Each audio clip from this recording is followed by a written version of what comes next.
আসসালামু আলাইকুম dear viewers, দেখতে পাচ্ছেন আমার এলডি সোলার কোম্পানির 40 অ্যাম্পিয়ার এমপিপিটি সোলার সার্জ কন্ট্রোলারের সাথে যে অ্যাপসটি কানেক্টেড আছে আই কানেক্ট অ্যাপস, সেখান থেকে আমি এখন দেখাচ্ছি যে আমার প্যানেল থেকে এই মুহূর্তে কত ওয়াট আসতেছে।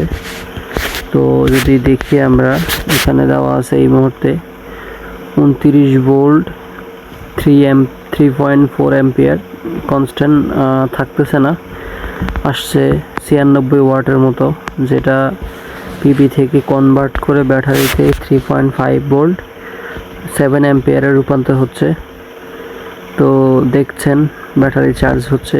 এই মুহূর্তে এক্সটার্নাল টেম্পারেচার দেখাচ্ছে 34.2 ডিগ্রি সেলসিয়াস। তো এইভাবে হচ্ছে অ্যাপসের মাধ্যমে আপনি মনিটর করতে পারবেন যে কতটুকু চার্জ হয়, কতটুকু পিপিতে আসছে, কতটুকু যাচ্ছে।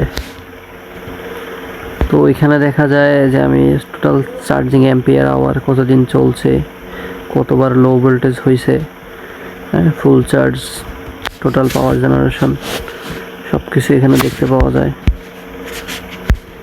তো আমার শেষ 30 দিনের মধ্যে 430 ওয়াট প্যানেল থেকে আমার সর্বোচ্চ আমি পেয়েছি 1.65 কিলোওয়াট। তো আমার মনে হয় যে কন্ট্রোলারটি খুবই ভালো।